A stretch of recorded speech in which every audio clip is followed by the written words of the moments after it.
Film की शुरुआत होती है एक स्पेसशिप को दिखाने से। स्पेसशिप के अंदर जो पूरी रिसर्च टीम है वो सारे पैसेंजर्स मुसाफिर 90 साल के बाद अपनी नींद से जागेंगे। इस स्पेसशिप का मिशन ये था कि वो इस पूरे टीम को जमीन जैसे दूसरे प्लेनेट पर पहुंचाए, जिसमें उसे अभी भी 90 साल का सफर तय करना है। अब इतने लंबे सफर के दौरान इंसानों की उम्र न बढ़े, इसलिए पूरी टीम को अलग अलग खास किस्म की मशीन्स में रखा गया था, जिन्हें स्लीपिंग चेम्बर्स कहा जाता है, जिनमें सब इंसान लंबी नींद में सोए हुए थे। इन मशीन्स का काम ये था कि वो इंसानों के जिस्म को 90 साल तक महफूज करके रखेंगी। उनकी नींद भी तब ही खुलेगी जब वो दूसरे प्लेनेट पर पहुंच जाएंगी। वो आगे बढ़ ही रही थी कि तभी सामने कई सारे एस्ट्रॉइड्स आ जाते हैं, यानी चट्टानों के टूटे हुए टुकड़े जो अब स्पेसशिप को टकरा जाते हैं। पर ये स्पेसशिप काफी एडवांस्ड मजबूत थी। एस्ट्रॉइड्स के टकराने से इसका रिपेयरिंग सिस्टम एक्टिवेट हो जाता है, जिससे हालांकि स्पेसशिप में कुछ खराबियां तो हुई, लेकिन वो खुद को बिल्कुल ठीक कर देती है। ऐसा होने से शिप बंद हुई और अगले ही पल रिस्टार्ट हो जाती है। पर इस टक्कर की वजह से एक पैसेंजर की स्लीपिंग चेम्बर की लाइट ऑन हो गई। देखते ही देखते उसका चेम्बर खराब हो गया। उसके पूरे जिस्म से मशीन हटने लगी। स्पेसशिप अपना 30 साल का सफर कर चुकी थी और अब वो अपनी 30 साल की गहरी नींद से जाग जाता है। इसका नाम जिम था। वो उठकर आगे बढ़ा। अब पहले तो उसे काफी चक्कर आ रही थी, लेकिन कुछ ही देर में वो बिल्कुल नॉर्मल हो जाता है। अब जिम उस हॉल में जाता है जहाँ सफर खत्म करने के बाद सारे पैसेंजर्स ने जमा होना था, क्योंकि यहाँ इनकी तब मीटिंग होने वाली थी। मगर जाहिरा उसने देखा कि इस हॉल में कोई भी नहीं है। वो पूरे स्पेसशिप में बाकी सभी पैसेंजर्स को ढूंढने लगा, लेकिन उसे अपने अलावा वहाँ कोई भी नहीं मिला। वो कंट्रोल रूम में मदद मांगने के लिए जाने लगा, पर उसका दरवाजा लॉक था, क्योंकि इसे कंट्रोल रूम के मेंबर की आईडी से ही खोला जा सकता था या फिर टीम के हेड की। इसलिए अब जिम सिस्टम से ही अपनी लोकेशन की डिटेल्स निकलवाता है, ताकि वो पता कर सके कि इस वक्त स्पेसशिप कहाँ है। जहाँ उसे पता चल गया कि वो अपनी मंजिल यानी उस प्लेनेट से 90 साल दूर है, यानी कि वो 90 साल पहले ही जाकर अपने स्लीपिंग चेम्बर से एक्टिवेट हो गया है। वो काफी मायूस हो गया, वहाँ से जाने लगता है। मगर तभी उसकी नजर सामने गई। उसे लगा कि वहाँ कोई इंसान है, तो जिम उस तरफ ही जाने लगा, जहाँ उसे पता चला कि वो इंसान नहीं बल्कि इंसानी शक्ल वाला रोबोट है। अब जिम को वहाँ एक औजार मिला, जिसकी मदद से वो अपने स्लीपिंग चेम्बर को ठीक करने की कोशिश करता है, मगर इस चीज में वो नाकाम ही रहता है। इसके बाद जिम कंट्रोल रूम में भी जाने की कोशिश करता है, औजारों से उसके दरवाजे को काटने की कोशिश करता है, मगर वो इतना मजबूत दरवाजा था कि इसे कुछ भी करना नामुमकिन था। आगे बढ़कर जिम ने देखा कि अब स्पेसशिप की बाकी फंक्शंस में भी खराबी आ रही है, मगर वो इन चीजों को नजरअंदाज करके रोबोट के पास जाकर बैठ गया। उसे कहने लगा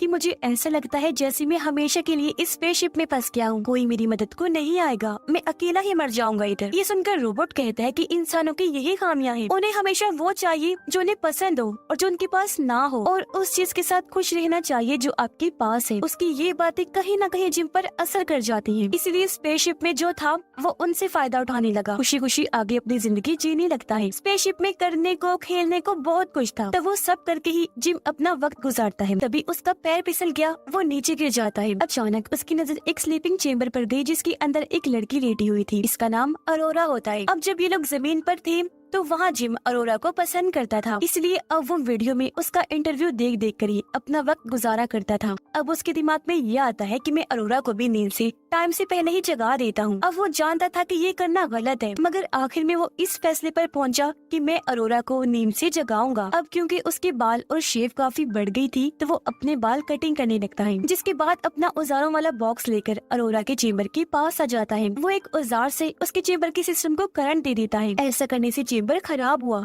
खुल जाता है, मगर इससे पहले उसकी आंखें खुलती, वो अपने पास जिम को देखती, वो अपना औजारों वाला बॉक्स लेकर भाग जाता है। सभी औजार किसी जगह पर छुपा देता है, ताकि अरोरा को ये बात पता ना चल सके कि उसके साथ ऐसा मैंने किया है। जिसके बाद अरोरा अपनी नींद से जाकर आगे बढ़ी, और अब जब दोनों का आमना सामना हुआ तो अरोरा उससे पूछती है कि टीम के बाकी लोग कहाँ पर हैं? कोई नजर नहीं आ रहा। इस पर जिम उसे बता देता है कि तुम्हारा और मेरा स्लीपिंग चेम्बर खराब हुआ है। साथ ही वो घबरा भी रही थी, इसलिए वहाँ जाकर देखती है जहाँ सबकी चेम्बर्स रखी हुई थी। वो देख लेती है कि जिम सही कह रहा था।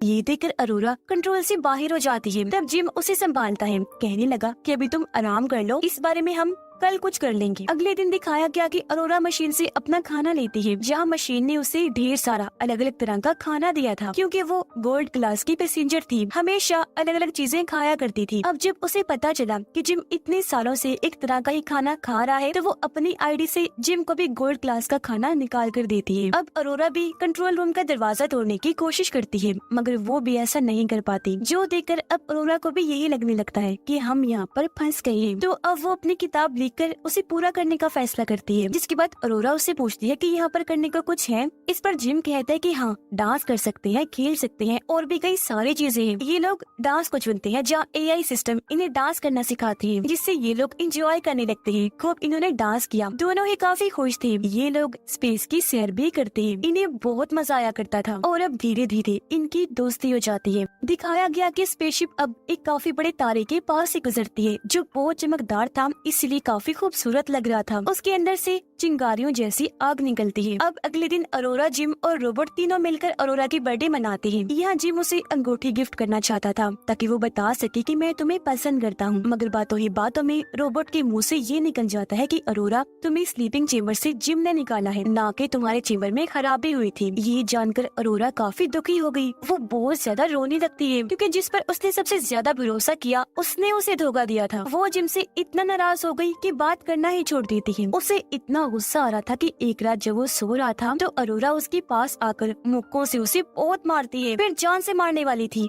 लेकिन किसी तरह खुद पर काबू पा लेती है। जिसके अगले दिन जिम ये कबूल कर लेता है कि हाँ, मुझसे ये गलती हुई, मैंने ही तुम्हें स्लीपिंग चेम्बर से जगाया था, मुझे माफ कर देना, क्योंकि इसके अलावा मेरे पास और कोई चारा नहीं था। 1 साल अकेली रहने की वजह से मैं जैसे पागल हो गया था। लेकिन अब भी अरोरा उसकी एक नहीं सुनती, उस पर ही काफी चिल्लाने लगती है। अगले दिन जब वो लिफ्ट में था तो अचानक खराबी होने की वजह से लिफ्ट बंद हो जाती है। वो रुक गई तो अब जिम बाहर नहीं जा सकता था। तो अब हाथों की मदद से जैसे तैसे लिफ्ट को खोलकर वो बाहर आने लगता है। दूसरी तरफ जब अरोरा भी मशीन से खाना लेने जाती है तो मशीन में भी खराबी आ गई थी, क्योंकि वो बहुत सारा खाना अरोरा के ऊपर फेंक देती है। ये देख दोनों को कुछ समझ नहीं आ रही थी कि आखिर ये हो क्या रहा है। वो इस बारे में सोच रहे थे कि तभी इन्हें किसी इंसान की आवाज आई। ये जब चेक करने आगे बढ़े तो देखते हैं कि इनकी टीम का हेड भी अपनी स्लीपिंग चेम्बर से जाग गया है। हेड को भी खराबी का पता चल गया था, इसलिए वो अपनी आईडी से कंट्रोल रूम का दरवाजा खोलकर अंदर जाता है ताकि चेक कर सके कि और कौन कौन सी खराबियां हैं, मगर उसे कुछ भी पता नहीं चल पाता। तो ये लोग फैसला करते हैं कि स्पेसशिप में होने वाली खराबियों को हम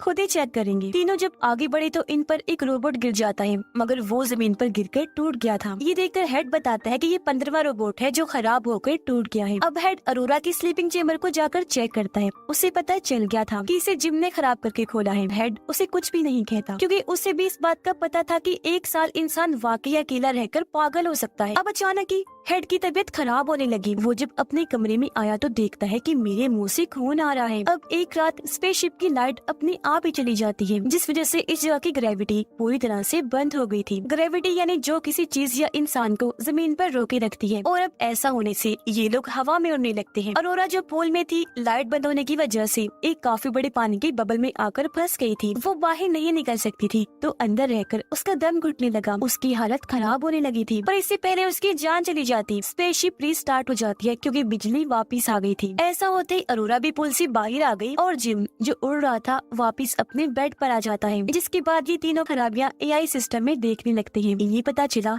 कि शिप में तो बहुत सारे मसले हैं। अब ये लोग पावर सप्लाई वाले एरिया में आए थे जहाँ बिजली की पूरी स्टोरेज थी, पर यहाँ आकर हेड बेहोश हो जाता है। अब उसके जिस्म को जब पूरा स्कैन किया गया तो पता चला कि हेड को तो 612 बीमारियां हैं, जिस वजह से धीरे धीरे उसके टिश्यूज खत्म हो रहे हैं, यानी कुछ ही टाइम में वो मर जाएगा। अपने बारे में ये सब जानकर हेड बहुत ज्यादा दुखी हो गया। वो इन दोनों को अपने पास बिठाकर कहता है कि मेरी बात सुनो, मेरे बाद एक दूसरे का ख्याल रखना और प्यार से रहना। वो इन्हें अपनी ID भी दे देता है ताकि ये यहाँ पर रुककर कुछ भी कर सके। और बस इसी के साथ उस बेचारे की मौत हो जाती है। उसकी लाश को वही छोड़कर अरोरा और जिम शिप की खराबियों को ठीक करने के लिए आगे बढ़े, मगर तभी अचानक एक ऐसी खराबी आई कि ये दोनों और आसपास की हर चीज हवा में उड़ जाती है। रोबोट में भी ऐसी गड़बड़ी आ गई कि वो खुद को ही नुकसान पहुंचा रहा था, जो देखकर अरोरा जल्दी से उसके पास गई, उसके सिस्टम को ही बंद कर देती है। जिसके बाद वो दोनों एक बार फिर आगे बढ़ के स्पेसशिप के सारे हिस्सों को बदलने लगते हैं। ऐसा करने के बाद वो पावर सप्लाई रूम के बाहर आए। इन्होंने जैसे दरवाजा खोला तो अंदर एक काफी बड़ा सुराख था, जिसकी तरफ अब ये दोनों खींचने लगते हैं, मगर ये खुद को कंट्रोल करके उस सुराख को बंद कर देते हैं। खुद को संभालने के बाद इन्होंने देखा कि शिप में उस जैसे और भी कई सारे सुराख हैं। और अब जब ये मेन पावर सप्लाई के सिस्टम के पास आई तो पता चला कि बिजली का पूरा सिस्टम खराब हो गया है, इसलिए वो जल्दी से सभी हिस्सों को बदलने लगते हैं। मगर खराबी की वजह से स्पेसशिप में हीट गर्मी इकट्ठा होने लगती है, जिसे बाहर निकालने के लिए इन्होंने लीवर खींचा, पर गेट खुलता ही नहीं। और अब अगर जल्दी हीट को बाहर ना निकाला गया तो यहाँ धमाका हो जाएगा। ये देखकर जिम अब खुद ही सूट पहनकर बाहर आया और उस तरफ जाने लगता है जहाँ से हीट को बाहर निकालना था। शिप के अंदर का टेम्परेचर काफी बढ़ गया था,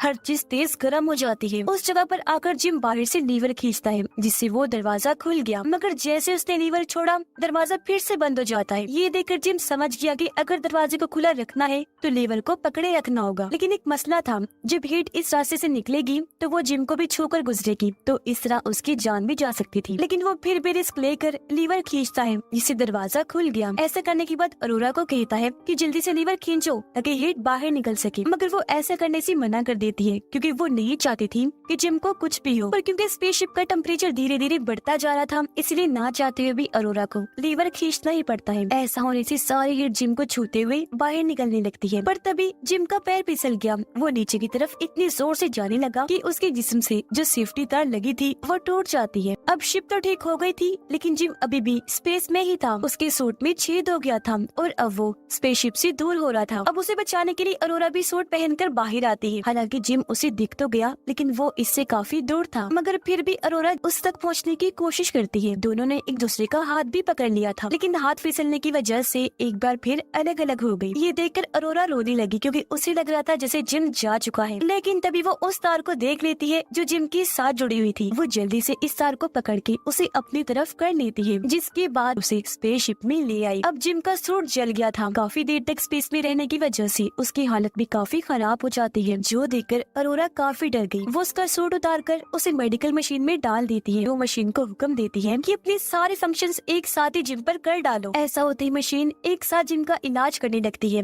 मगर उसकी हालत में जरा भी बदलाव नहीं आता। मगर खुशकिस्मती से कुछ ही देर में जिम की आंखें खुल जाती है, जो देखकर अरोरा बहुत ज्यादा खुश हो जाती है। जिम की हालत बेहतर होते ही ये दोनों पूरे स्पेसशिप को ठीक कर देते हैं, जिसके बाद इज्जत के तौर पर हेड की लाश को कपड़े पहनाकर बैच लगाते हैं और उसे स्पेसशिप में छोड़ दिया जाता है। अब जिम को एक और स्लीपिंग चेम्बर मिलता है जो बिल्कुल ठीक था। उसमें इन दोनों में से कोई एक जाकर सो सकता था, इसलिए वो अरोरा को कहता है कि तुम वापस जाकर लेट जाओ, फिर 90 साल के बाद ही जागना, जहाँ तुम्हारी आंखें खुलने पर तुम्हारे सामने वो दूसरा प्लेनेट होगा। मगर अरोरा उसे ऐसा करने से मना कर देती है कि नहीं, मैं तुम्हें अकेला छोड़ के नहीं जाऊंगी, हम साथ मिलकर रहेंगे, जो भी अंजाम होगा मैं उसके लिए तैयार हूँ। ये कुछ और साल यहाँ गुजारते हैं, जहाँ एक दिन जिम अरोरा को वो अंगूठी दे ही देता है, जो पहनकर वो बहुत ज्यादा खुश हो जाती है। और अब इसके बाद हम सीधा पूरे 90 साल के बाद का वक्त देखते हैं, जहाँ वो स्पेसशिप आखिरकार उस प्लेनेट तक पहुँच गई थी, यानी अपनी मंजिल तक। ऐसा होते ही सभी मेंबर्स नींद से जाग जाते हैं, पर जब ये स्पेसशिप से उतरने लगी तो इन्होंने देखा कि पूरे स्पेसशिप में पेड़ पौधे उगे हुए हैं, जो अरोरा और जिम ने उगाए थे। पर क्योंकि इतने साल गुजर गए थे तो उनकी मौत हो गई थी, मगर उन्होंने काफी सारे अच्छे कामों में से ये भी किया कि स्पेसशिप को ठीक कर दिया। तभी ये लोग अपनी मंजिल तक पहुंच पाए और इसी के साथ ये कहानी इधर ही खत्म हो जाती है।